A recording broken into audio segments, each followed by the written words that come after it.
Ya udah, salam aja buat eh, Pak Hotman dan ya debat-debat itu kan mesti dibuat di forum akademis bukan di TikTok tuh. Ya, Jadi ya. kalau orang tanya kenapa saya nggak mengomentari, ya karena saya merasa cincin beliau itu lebih berkilau dari otaknya, kira-kira begitulah.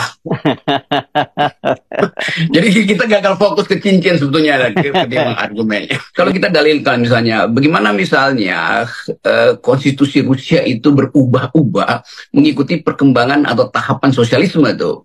Jadi keadaan sosial mengubah konstitusi itu. Jadi konstitusi itu bukan sesuatu yang sudah ditetapkan lalu tidak boleh lagi ditafsirkan. Perkembangan sosial justru membuat kita mampu untuk menafsirkan keadaan. Nah, balik lagi pada kemampuan lawyer-lawyer yang memang cuma membaca undang-undang. Jadi dia sebetulnya bukan lulus dari fakultas hukum. Orang semacam Hotman Paris nggak bisa disebut sebagai lulusan fakultas hukum. Karena dia hanya membaca undang-undang. Jadi dia lulusan fakultas undang-undang, FUU. Kalau orang kasih kasih satir sedikit, fakultas undang-undang bukan fakultas hukum. Ya. Ya, namanya jadi kalau disingkat FAK gitu.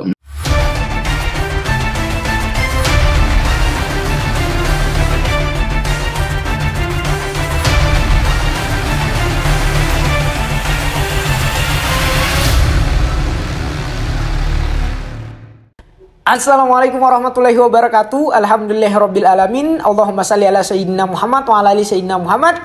Balik lagi di Blog Kosuto Channel dalam obrolan berita-berita populer. Sahabat-sahabat Blog Kosuto Channel, semoga terus dalam keadaan sehat walafiat dan terus dalam lindungan Tuhan Yang Maha Esa. Amin ya rabbal alamin.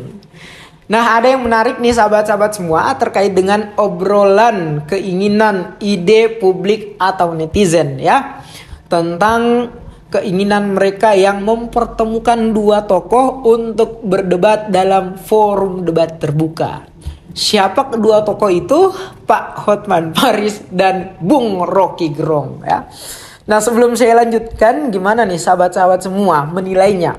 Misalkan nanti ke depannya akan dilaksanakan forum debat terbuka sesuai dengan keinginan publik ini, siapa nih yang akan memenangkan, menguasai, serta lebih dewasa dalam forum debat terbuka nanti ya.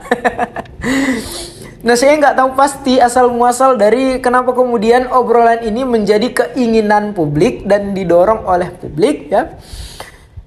Tetapi yang saya ketahui adalah bagaimana kronologi sampai pada akhirnya bermuara pada keinginan publik kedua tokoh ini dipertemukan dalam satu forum debat terbuka adalah dimulai dari orang kaget Pak Hotman Paris yang tergabung dalam tim hukum Pak Prabowo Gibran dalam proses persidangan di Mahkamah Konstitusi, di mana kita melihat Pak Hotman Paris yang memang minim pengalaman di kasus tingkat Mahkamah Konstitusi ya, karena memang beliau lebih banyak berpetualang, berpengalaman di sidang-sidang tingkat pengadilan tinggi atau yang bersifat pidana gitu ya. Tetapi di samping kagetnya orang-orang, kita melihat ada satu hal yang mesti kita wajari adalah barangkali tingkat atau besaran biaya untuk membayar jasa Pak Hotman Paris itu wah luar biasa ya. Nah, pada akhirnya kan kita melihat nih dalam proses persidangan yang ada di Mahkamah Konstitusi, berbagai macam aksi, perilaku, serta gaya yang kemudian dilakukan oleh Pak Hotman Paris mendapat sorotan kontroversial serta sentimen negatif oleh publik ya. Ada salah satu kalimat yang terngiang-ngiang kepada publik, bahkan saya sendiri, di mana Pak Hotman Paris mengatakan bahwa apa yang menjadi laporan gugatan dari paslon 01 dan 03 dalam proses persidangan sengketa hasil Pilpres 2024 di Mahkamah Konstitusi bersifat omon-omon doang dan asumtif serta tuduhan-tuduhan semata ya. Terlebih beliau mengatakan salah kamar nih ya, segala macam laporan gugatan atau yang menjadi isi petitum dari paslon pemohon di sidang sengketa Pilpres. Luar biasa nih Pak Hotman Paris ya. Padahal bahkan saya pun sebetulnya yang bukan ahli dan pakar-pakar banget terhadap hukum, ya kita bisa menilai bahwa mengapa demikian di Mahkamah Konstitusi sampai hari ini masih memproses apa yang kemudian menjadi laporan gugatan dari masing-masing paslon sebagai pemohon ini, semuanya telah memenuhi unsur formil maupun material gitu ya. Nah, satu kesempatan Pak Rocky Gerung, apakah ini kemudian sudah kebetulan atau tidak? Jadi salah satu forum Pak Rocky Gerung semacam mengatakan, yang mengomentari terkait dengan proses persidangan di Mahkamah Konstitusi, dia mengatakan dia hanya berharap kepada Pak Yusril Iza Mahendra yang sedikit mengerti tentang etika hukum gitu ya, dibanding dengan Pak Hotman Paris yang ia mengatakan nggak mesti kita tanggapi apa yang kemudian menjadi pertanyaan serta pernyataan-pernyataan beliau selama proses persidangan di Mahkamah Konstitusi ya. Nah ini lucu juga nih ya, luar biasa Pak Rocky Gerung nih. Pasti beliau sebagai pengamat politik ya menyaksikan langsung detail berdetail dari apa yang kemudian menjadi proses persidangan di Mahkamah Konstitusi ya. Nah, berkaitan dengan apa yang menjadi obrolan publik, keinginan serta dorongan publik barangkali sampai ke Pak Hotman, sehingga kemudian dia membuat video pendek juga.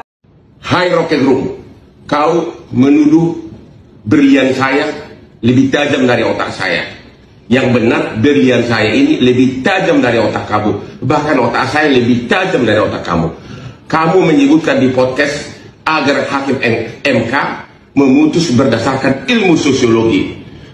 Kau tahu nggak bahwa salah satu tuduhan utama dari 03 adalah bahwa Jokowi melakukan nepotisme, melanggar hukum dengan membeli suara rakyat dengan bansos. Itu kan perlu pembuktian hukum, perlu pembuktian hukum acara. Tidak bisa dengan sosiologi, harus ada bukti saksi fakta.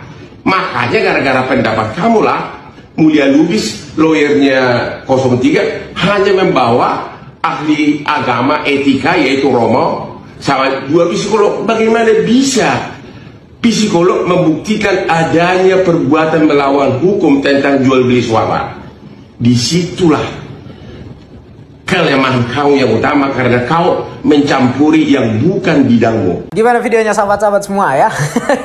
Nah kalau kami sih menilai sekaligus ingin mengatakan bahwa ya sudahlah, nggak usah misalkan nanti dorongan ini semakin menguat, nggak usah ada debat lah ya, nggak usah dilaksanakan debat terbuka yang menjadi keinginan publik ini. Karena sebetulnya saya menilai bahwa apa yang kemudian menjadi obrolan keinginan dorongan publik ini hanya bersifat olok-olok saja kepada Pak Hotman Paris, dengan segala hormat Pak Hotman Paris ya. Melihat saya harus mengatakan ini bahwa ada kejomplangan antara cara berpikir dan keilmuan antara Pak Hotman Paris dibanding Bung Rocky Gerung gitu ya. Kalau apa yang kemudian disampaikan oleh Pak Hotman Paris bahwa mereka berbeda basic keilmuan dan berbeda fokus ya, saya justru lebih melihatnya pada apa yang dikatakan oleh Pak Hotman Paris ini hanya bersifat alibi dan menghindari apa yang kemudian menjadi keinginan publik ya. Atau dalam kata lain, Pak Hotman Paris sebetulnya takut aja ingin berdebat dengan Pak Rocky Gerung ya.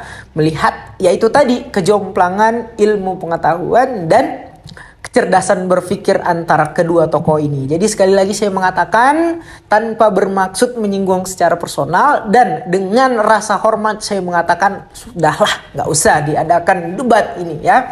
Justru selain terlihat di situ ada kejomplangan antara kedua tokoh ini, yang ditakutkan adalah Pak Hotman Paris justru semakin dibuat malu oleh Pak Rocky Gerung gitu ya. Melihat berbagai macam forum juga dalam setiap debat, siapapun itu berdebat dengan Pak Rocky Gerung, banyak yang akhirnya tobat atau trauma ya, karena merasa malu pernah berani mengomentari apa yang kemudian menjadi wacana cara berpikir Pak Rocky Gerung. Tapi di samping itu tidak kemudian kami juga mengkultuskan Pak Rocky Gerung ya. Tapi tentu saja sebagai orang yang punya akal sehat, kita semua bisa menilai kok pasti siapa yang akan memenangkan, menguasai dan lebih dewasa dalam forum yang barangkali akan terlaksana atau tidak pun kita sudah punya imajinasi tentang itu, siapa pasti yang akan menang gitu ya. Tentu saja Pak Rocky Gerung ya. Dan kalaupun misalnya dilaksanakan, tentu saja hanya akan menjadi presiden buruk gitu ya ke depannya. Kenapa? Karena semacam terlalu mudah bangsa ini untuk kemudian mengakomodir hal-hal receh, hal-hal yang bersifat olok-olok, hal-hal yang bersifat keinginan dari proses gabut oleh publik ya.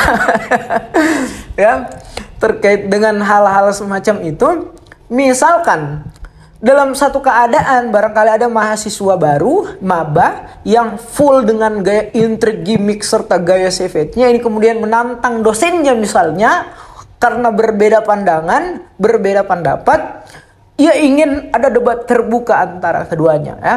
Nah padahal ya kita ketahui siapa yang akan lebih dewasa, memenangkan dan menguasai forum debat yang terbuka yang coba dilayangkan oleh mahasiswa baru ini. Nah, maksud saya adalah tontonan itu akan jadi sia-sia gitu ya, sia-sia dan buang-buang waktu saja ya. Buang-buang waktu saja karena jangan sampai justru hal-hal receh demikian tadi ini menjadi fokus perhatian publik hanya untuk menjadi bahan hiburan gitu ya.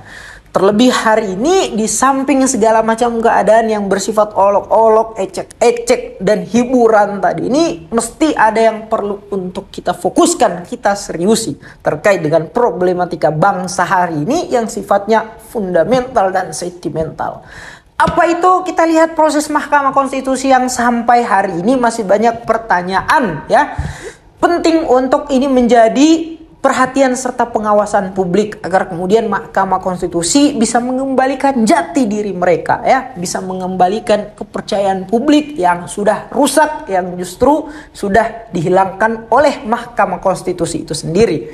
Melihat juga hari ini di DPR yang sebelumnya mereka menarasikan untuk hak angket membongkar segala macam proses kecurangan pemilihan umum tahun 2024, hari ini stuck prosesnya. Nah ini perlu untuk mendapat pengawasan, kritik dan suara-suara kejengkelan oleh publik agar kemudian para wakil-wakil rakyat yang mengklaim dirinya sebagai orang-orang yang mendengarkan dan melaksanakan aspirasi rakyat untuk melaksanakan apa yang kemudian menjadi selain narasi mereka tetapi juga kemudian keinginan publik itu sendiri ya. Kita keluar dari Indonesia melihat hari ini ya, duka cita di Palestina yang semakin mencekam ya, semakin luar biasa keadaannya, butuh perhatian kita, butuh segala macam kekuatan yang kita punya, sekecil-kecilnya usaha untuk memaksimalkan segala macam kekuatan kita, paling tidak kirimkan doa serta manfaatkan sosial media yang kita punya, kita kampanyekan bahwa hari ini ada satu negara kelompok yang bukan siapa-siapa tetapi sesama manusia kita merasakan ada penjajahan di atas dunia yang masih dilakukan ya. Di samping itu, sukacita melihat Iran yang menyerang Israel. Ini luar biasa nih sahabat-sahabat semua ya. Iran mencoba untuk mewakili apa yang kemudian menjadi suara publik dunia bahwa hari ini penjajahan masih terus dilakukan dan ada kelompok Zionis jahat zalim yang coba untuk terus melanggengkan praktik-praktik penjajahan tersebut. Dan kembali lagi ini butuh kekuatan kita semua untuk bersolidaritas menyuarakan bahwa penjajahan di atas dunia harus dihapuskan. Balik lagi ke dalam negeri, penting juga untuk kemudian kita terus menyoroti, menggalakkan penolakan terhadap dinasti politik kotor yang dibangun oleh salah satu keluarga ini ya. Melihat lagi kalau kita melebar kepada hal-hal lain, hari ini ada aktivis lingkungan bernama Daniel Fritz yang dipenjara dan hari ini sedang melakukan proses banding. Kita terus galakan untuk kemudian hukum itu berpihak kepada beliau. Mengapa demikian? Karena beliau hanya mengkritik berdasarkan apa yang kemudian ia ketahui tentang tambang udang yang berpotensi merusak lingkungan di daerahnya. Nah, balik lagi kalau kemudian hal-hal tadi yang bersifat receh, ecek-ecek, hiburan, olok-olok barangkali ditujukan kepada salah satu tokoh atau entah apa, kemudian niatan ini sehingga menjadi obrolan publik dan diakomodir, ya akan bagaimana nasib-nasib problematika bangsa yang bersifat fundamental dan sentimental tadi nih sahabat-sahabat semua ya. Dan kalau balik lagi kepada apa yang kemudian menjadi pembahasan kita, secara tegas dengan hormat kami menilai sekaligus mengatakan bahwa sudahlah, nggak mesti ada debat itu dilaksanakan. Satu, terlihat kita bisa menilai memang ada kejomplangan di antara kedua tokoh ini. Dan yang kedua, takutnya akan ada salah satu tokoh yang dipermalukan di hadapan publik ya. Nah, ini nih sahabat-sahabat semua. Kalau sahabat-sahabat semua, seperti biasa saya meminta komentarnya. Bagaimana komentarnya? Coba berikan komentarnya ya. Demikian dari kami. Billahi taufik wal hidayah. Wassalamualaikum warahmatullahi wabarakatuh.